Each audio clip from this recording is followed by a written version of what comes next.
जय श्री राधे कृष्ण साथियों। भक्तों, पूज्य संत श्री प्रेमानंद जी महाराज के दिव्य प्रवचन व लाइव सत्संग देखने और सुनने के लिए वीडियो को लाइक करके चैनल को सब्सक्राइब कर लीजिए ताकि ऐसी ही ज्ञानवर्धक वीडियो आपके पास सबसे पहले पहुंच सके। राधे राधे महाराज जी। महाराज जी, जीवन में कई बार परेशानियां आती हैं तो लगता है हमने कभी किसी का बुरा नहीं किया, फिर ये सब क्यों हो रहा है? अगर ये पिछले जन्मों का है तो इस जन्म में कर्म क्यों फल मिल रहा है इसका मतलब? क्यों? फसल आपने बोई है तो काटना आपको ही पड़ेगा, कोई दूसरा थोड़ी काटेगा। आज कत्ल करता है, 10 साल मुकदमा चलता है, 20 साल की सजा होती है। कानून व्यवस्था है। ऐसे ही हमारी भागवतिक कानून व्यवस्था है।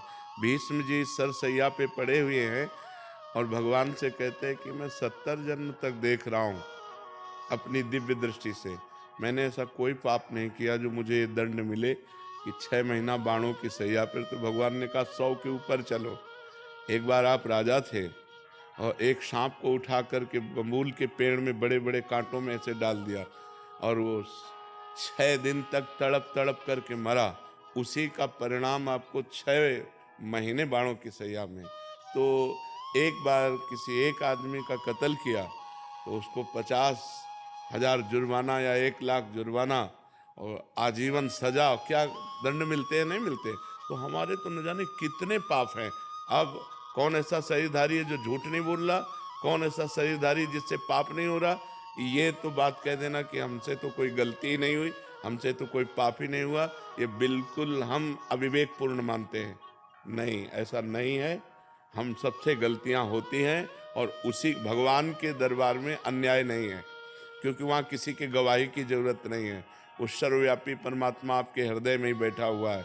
मत्ता परतरम नान्यत किंचिदस्ति धनंजय, मेरे सिवा और कुछ है ही नहीं, तो उसको गवाही की क्या जरूरत है? वो देख रहा है।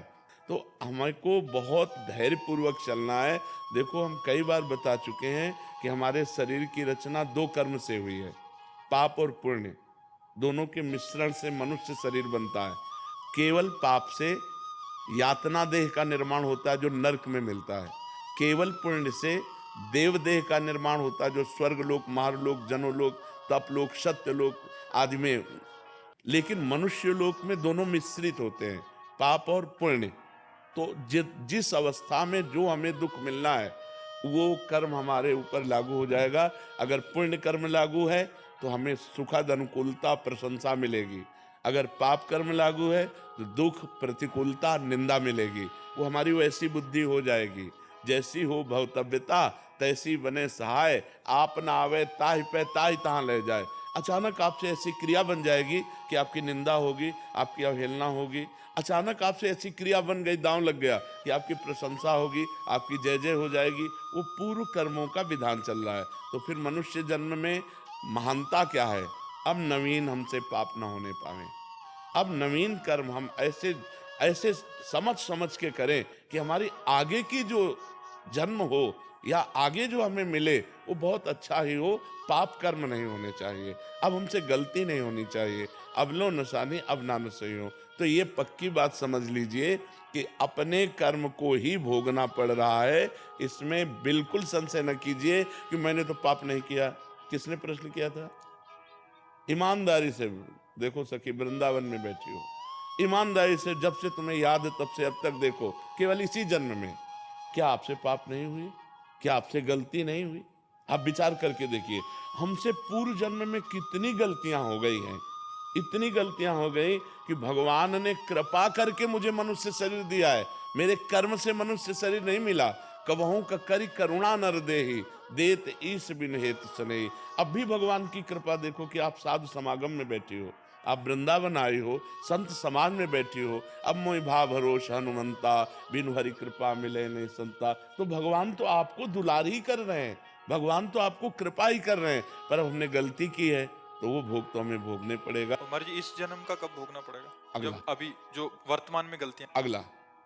और ऐसा भी हो सकता है कि इसी जन्म में भी उसका दंड मिल जाए। भयानक अपराध, भयानक अपराध। जैसे आप संत द्रोह कर दो, संत निंदा कर दो, किसी संत को मार पीट दो, फिर आपको भयंकर, आपको कष्ट। साधु अवज्ञा तुरंत भवानी। भक्तन निंदा अति बुरी भूल करे, जिनको के सुकृत बहुजन्म के छिन्न दाय को, तुरंत अकाल मृत्यु का विधान बन जाएगा, तुरंत अकाल मृत्यु का विधान बन जाएगा, तुरंत भयंकर कष्ट देने वाला योग लग जाएगा। और ये भागवतिक विधान है। भागवतिक विधान है ये। 2 मिनट में किसी को मार दिया, इसके बाद आजीवन कारागार, और उसको ऊपर से बोले 1 लाख रुपया जुर्माना। तो ये जो हम भोगने आते हैं मृत्यु लोक में, जुर्माना भोगने आते हैं, मूल सजा तो नरक में मिलती है, ये जुर्माना यहाँ होता है, उसको भोगना होता है। तो जो हमें भोगने को मिला उसे मिल, आगे हम कोई पाप कर्म नहीं करेंगे, आगे हम अच्छा भजन करेंगे तो हमें अच्छा मिलेगा। जी लोग कहते हैं नरक तो किसने देखा है?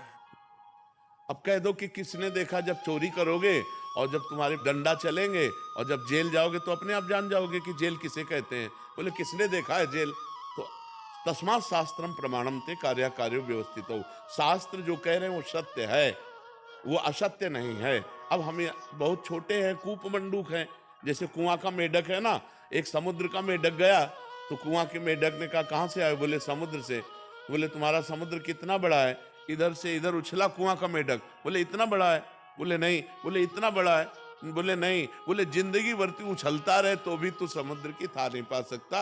अनंत ब्रह्मांडों के रचयिता भगवान ने रचा है, स्वर्ग नरक पाप पुण्य उसका फल दोनों रचे और आपको छूट दे दी है, आप पाप कमा लो या पुण्य कमा लो। तो मनमानी आचरण करने में कोई तो मानता नहीं, और जब परिणाम आता है तब भगवान को कोसता है। तो ये विधान भगवान का बनाया हुआ आपके कर्म के अनुसार है, आपने जो कर्म किया उसके अनुसार विधान बनाया हुआ है। को न काहू के सुख दुख कर दाता, निज कृत कर्म भोग सुन भ्राता। इसीलिए जो धर्मात्मा पुरुष होते हैं, शास्त्र को जानने वाले होते हैं, एक भी कदम गलत नहीं रखते। भाई मैं नहीं पाप कर्म नहीं करूंगा, तो मुझे मार डालो पाप कर्म नहीं करूंगा, चाहे जितना कष्ट दो मैं अधर्म नहीं करूं, क्योंकि जानते हैं कि अधर्म जो है ब्याज के ऊपर ब्याज लग करके ऐसा फलीभूत होगा कि हमारे पुरखा पानी पा जाएंगे भोगते भोगते।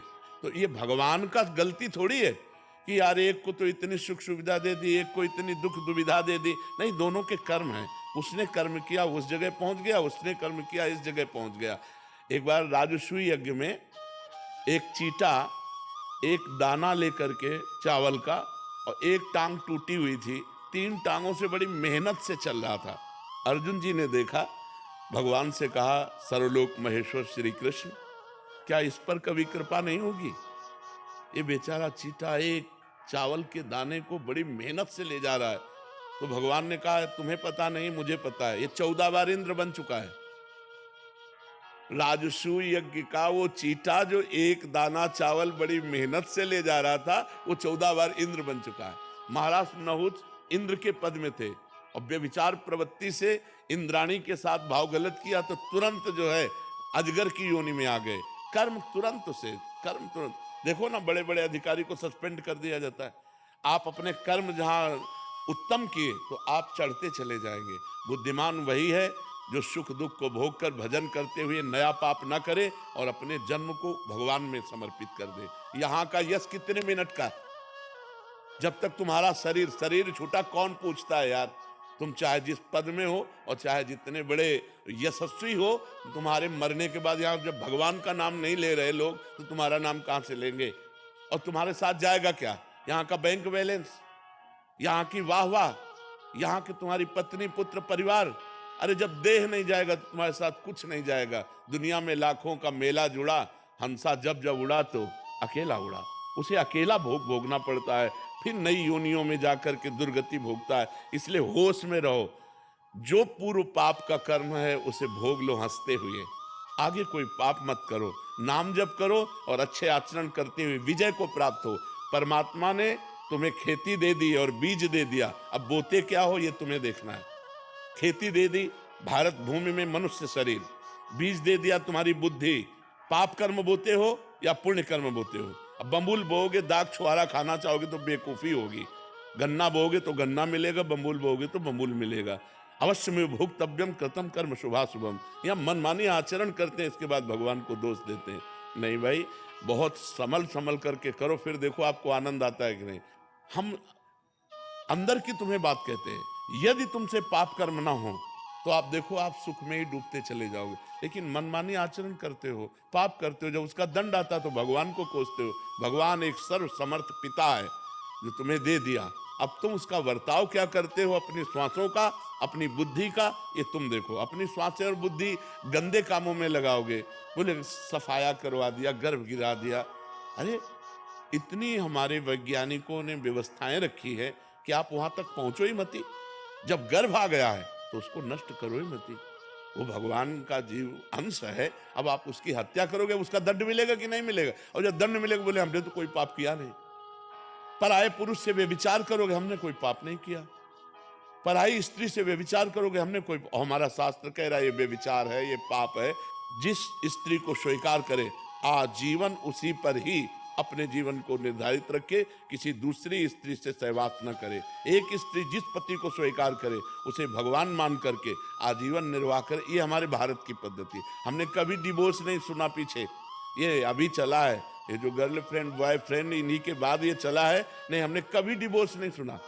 हम अपने बचपन में कभी ये नहीं सुना कि उनकी पत्नी ने उनको डिवोर्स दे दिया या उनके पति ने, कभी नहीं। आजीवन संबंध निर्वाह करना, ये हमारे भारत की पद्धति है। भारत है, विदेश नहीं है कि आज इसके संग कल उसके संग, ये नहीं।